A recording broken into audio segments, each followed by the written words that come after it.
I think during that period is about being entrepreneur. That's the plan for me and my co-founder, that what we want to do is we want to be our own entrepreneurs since then. So they started as the idea for doing that, but we don't know anything about startup before. We just want to do our own business.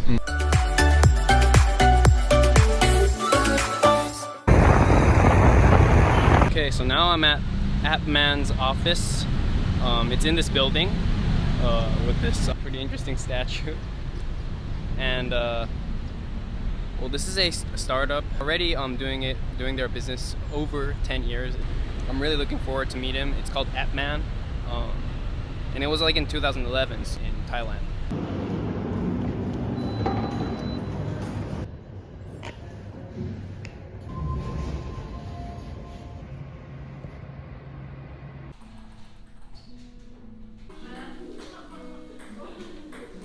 So it would be great if you can like give me your brief like background on like until you started this company. Okay, basically we start on 2011 during the time that Steve Jobs launched iPhone in App Store. Me and my co-founder so start thinking of an idea that the first plan we try to be software house where we can enter to a software business by developing app for people, because we think people might want to have app like website, something like that, but we never expect that app can going to be doing this much to change in our life. But we start having some projects that we see around, like we start doing like dating apps, travel apps like audio guide tour when you come to the Grand Palace, or e-commerce site, this kind of thing. And then it's become like stuff where we fail mostly because the adoption is not there, you don't have the right marketing, you don't have funding.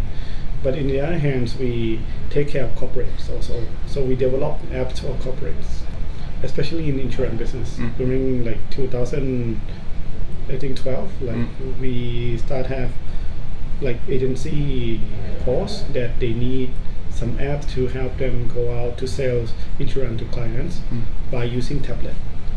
So that is where we come in. Like doing the first thing that we do is financial need assessment apps, where the agents can go in and present an investment plan or insurance plan for you guys. So everything would be like visualized and very easy to understand. So that is where that's the first thing we see. And my co-founder Thanaporn Goff, he see a gap where he think that all kind of insurance they're gonna need this kind of tablet to go out to present, to fill in the form, to do payment. Then we start developing our own core system where we call it agent mate. Right. It's an onboarding solution where the agent can go to meet the clients, present like the quotation to you, present financial plan to you, and then you can fill in the form, doing underwriting in the form, and taking photo from the document and do document management, and until you can do signature and payment within one flow when you meet the clients. So basically we start from that. I think you founded it in 2011, so you must have been like one of like the first startups that came out in Thailand, no? Yeah, kind of. Really? But we come in the area what we call is enterprise software. It's not really like the sexy part where you go doing consumer app, but we found in like the target for enterprise, where we go in the enterprise sector.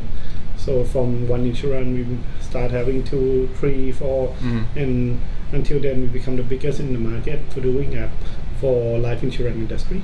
So more than 10 companies, like you name it, like all the top insurers, they are using our app.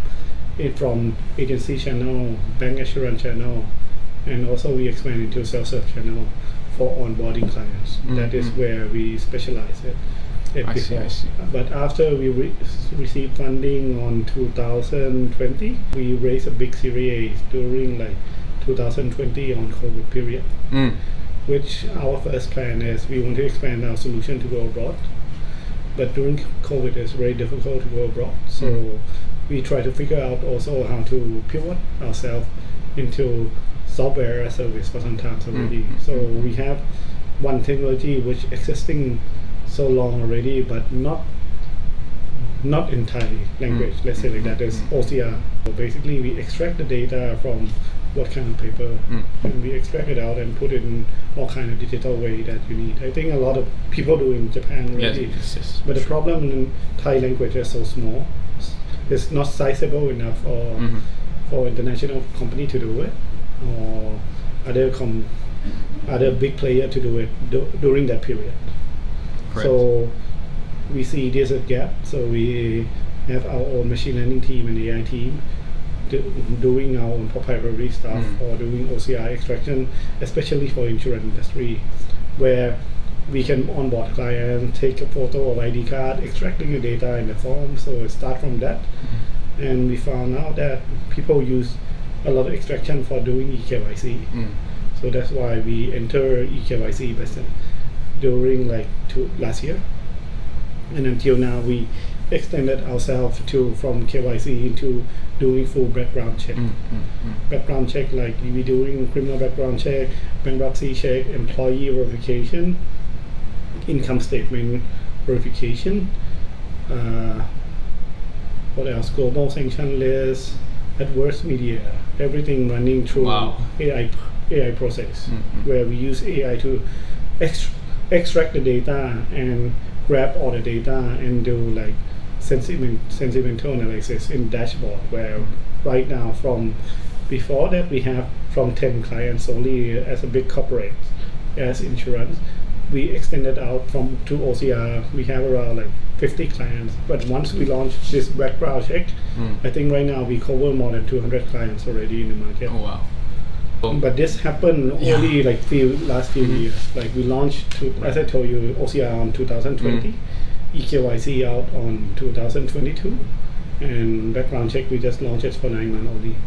I was just wondering, because you founded it 2011, and then you got invested pretty much a good amount of money in 2020. Want to invest, get more invested, and expand? Is this because you wanted to pivot? Or? Actually, we are a profitable company already. Oh yes. So during after 2017, then we see is if we want to go further, we cannot go further alone. Right. We need to have some partners who come in to help. So we have a big banks from Thailand. 2 banks invest with us, and also the largest broker in Thailand also invest with us, and also few more financial institutions who invest with us joining the round. So we want to have partner to make the ecosystem to be tech infrastructure for financial industry. That is the idea. Back in 2011, how did it feel to start your own company and as a startup? Actually, it's about, I think during that period, it's about being entrepreneur. That's the plan for me and my co-founder, that what we want to do is we want to be our own entrepreneurs since then. So they started as the idea for doing that, but we don't know anything about startup before. We just want to do our own business. So that is the thing where we decide rather than going to consumer area, we go into enterprise first, because we know it's more sustainable in a way and very easy to expand without needing a lot of funding. So that is where we go first. Until we know ourselves already, we capability of corporates already, and we want to go in the bigger market, bigger pie. So that's why we need funding to extend our solution into a new area. I see. What made you want to become an entrepreneur? Was there a certain event or? Yeah, there is. So I think during actually my first plan, I want to be a stockbroker. Stockbroker. Yeah, but eventually I got a good chance where I got my internship in the stock exchange of Thailand, where I have my boss who let's say elaborate me about into entrepreneurship, angel investment, this kind of thing during that period, where stock exchange promoting the support of our entrepreneur who want to come to list in the stock exchange, right? So I got exposed to this kind of opportunity where I meet a lot of entrepreneurs, and I think it's kind of spark in my motivate me to be something else than selling their stock into become a listed company and working in the finance industry. I see. Were there many players at that time with the same service? No. So I think during that period they don't have any tech area much into they have an IT sector but not a real tech software kind of thing. So basically you do SI, you don't have your own proprietary, but some data company during that period was started already but not very popular and people don't get it much until today that Thailand trying to promote to get tech company to list it in the stock exchange. I see.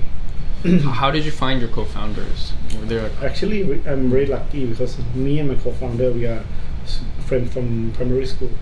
Oh, really? Yes. So basically, we know each other pretty well. And brothers. actually, the another two co-founders joined together later, where we were gamers together, something like that, really? doing hobby gaming. Yeah. Are you still a gamer too? Not really. Not really. Not You're busy, right? Yeah. But still, I do have some PlayStation, Nintendo Switch at home, which I don't have much time to play with. Are you looking into like the Japanese market or like? Yeah, we're very interested right now. Actually, we do have investor, but invest with us as a bank, which their subsidiary is under the Japanese bank also. So we work with them, and also we have tech company in Japan invest with us through the fund, where we we work closely with them, both the bank and the tech company also. So right now we have a good partnership here to expand for Japanese clients within this region. But the next thing, what we want to do, we want to go to Japan. I know. I'm pretty sure that you're pretty like a rare kind in like Thailand, as in like an entrepreneur and being this successful in Thailand. Do you think there are more like entrepreneurs like you? Yeah, actually, I think right now Thai promote a lot of entrepreneurship. Oh, really? So you have from not small, SME and tech company that they want to scale. So we have seen two areas that happening a lot in Thailand lately. So from normal restaurant chain business to like technology provider like apps for consumer or whatever. This day, I think we have a number that pretty interesting for people to come. And actually, for Thai company running in Thailand, actually the market is sizable enough for them to list in Thailand already, because we have some number of population, and also we have purchasing power enough to consume the products what we offer to the market. Understood. So would public listing be your future goal? Or? Definitely, because really? As I told you, because I was in as an internship at stock exchange, so I see that is one of the paths that where I want to go to. I see. So that your background matters. Okay. So not for like M&A or anything. Optional. Okay. No, I was wondering. I hear like many Southeast Asian companies like come to like Singapore at some point for like IPOs and M&As and connection. Like, does Appman have any like vision for that? Yeah, we do. Also, we do have some friends in Singapore. Oh, yeah. Some investor. Actually, we also invest with one of our investor, also Singaporean company. Oh, really? Yes, and we have explored also that solution. But the plan is to be listed in Thailand, as that is the main goal. Oh, okay. So you're not thinking of moving your headquarters to Singapore? No, at all. Our HQ is here. We have a holding company there, which holds some part. Oh, okay. But not the major part. The major part is still in Thailand. Is there a reason why? Is it because your main market is in Thailand? Actually, right now, Thailand have everything already. So basically, capital gain tax already been offered for Thai tech company startup, which if in any investor invests in some certain period or some certain criteria under the government scheme, you already got capital gains here. So I don't see that as a problem anymore for financial purpose. Oh, really? Okay. Yeah, I hear like the regulations and like the tax laws are really improving and changing in Thailand. And once you are a tech company in Thailand, I think it's easier to enter like government sector here also, because we have a new scheme which called digital service provider. If you have this kind of brand on you, you can offer without competition in the government sector also. I think right now more scheme is coming up, more investment plan is coming up. So I don't think it's any problem at all for need to go to list in Singapore in the future. I see. Just you can raise to another vehicle for funding, like as a whole or something like that to inject through, but you don't need to move headquarters anymore. Oh, I see. Wow, that's impressive. I hear that like regarding like speaking of governments, like it's really important to be connected to the government in Thailand. Is that true? Like when you do actually not. I think pretty open. You see a lot of consumer app that's happening around. Like I think most of the stuff happening here, you don't need to be connected. I think government, but to get a good service, actually, they have one-stop service providing like BOI, or they have digital promotion agency also. So actually, everything, all the doors is open for people to come invest, to open a company in Thailand. Really? Yes, including visa. They have entrepreneur visa already. They're gonna have tech talent visa. This sort of thing.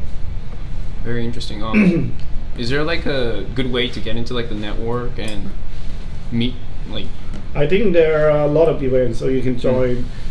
You can join like all the major event in Thailand, or tech event, the major event, all the big player are there, or the comment are there, and also you have from BOI, which are like one-stop service for people who want to invest in Thailand. Yes. You can ask for them for all the details, or you can connect it to the digital promotion agency. That is another option, and I think you can work through any like good events to meet all the people. The network is all there. Alright, so that's it for today. In the next video, we will ask more further on their future goals and more on like the startup landscape and the problems that Thailand's startup ecosystem has and all that. So thank you guys for watching, and see you at the next video.